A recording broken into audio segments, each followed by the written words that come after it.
Good evening.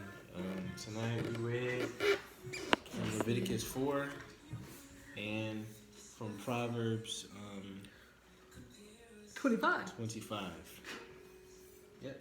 So you want to start off with Leviticus 4? Yes, you just named a statistic. You were watching some news source or reading, and I mentioned this earlier. The numbers are different. I said, and everybody's going to have different numbers because different sources, different people, some people have different agendas to reveal certain numbers. But I read there have been 166 carjackings in the first 24, 25 days of this year. You read 146, so a 20 difference, number 20 different. Well, mine wasn't really that trusted of a source. It was, like just a little, it wasn't trusted. It wasn't a very verified source, but over 100, come on, that's preposterous. It is.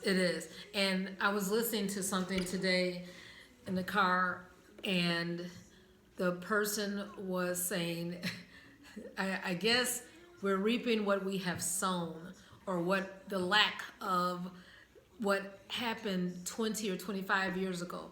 There was a teacher on a talk show, and she said she knew that this was coming. And a lot of people saw that this day would come.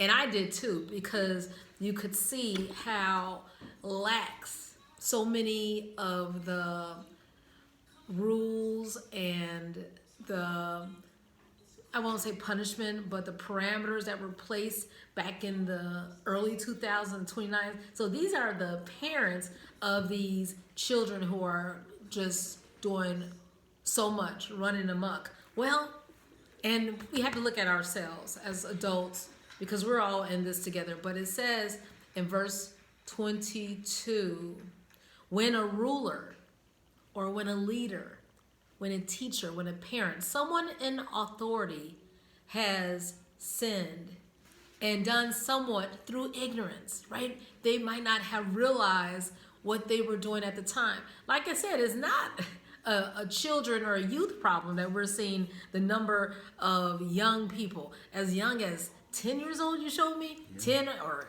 11 or pre-teen, 10 carjacking?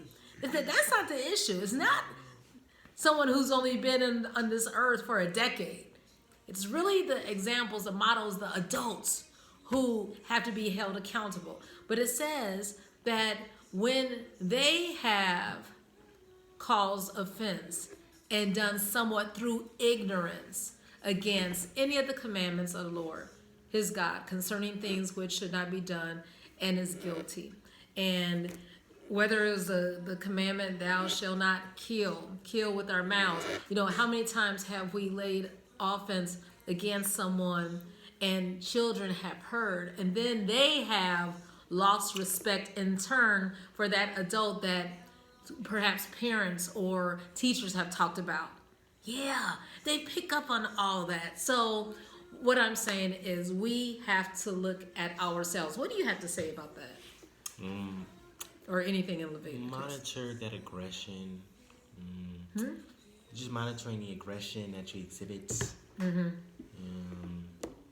what you were saying. What did you like?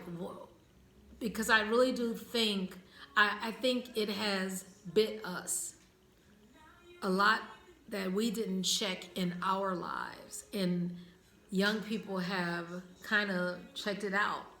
And they're like, oh, well, you know what, since they don't respect or revere. And that's what I was talking about this morning in Psalms 34. They had to be taught the reverence and the respect of the things of God. Yes? And also, it might just be an absence of anything. Like, if they're not shown anything, then they'll just look to, like, the closest thing they see, which might be something on TV or something on, like, their phones or whatever. So, yes, it's better, I'm just not, okay, yeah, that's all I'm trying to say, like, if they don't have any role models, then, they'll just look up to whoever is, like, near. Yeah, near. And whoever's near is usually not Barack Obama or George Washington Carver at the libraries. It's usually, like, you know, the neighborhood scammer, or the, you know, the duffel bag boys. What's a duffel bag boy? You know, the dope boys. So, for such a time as this, because today is the 25th, we would have gone to Proverbs 25.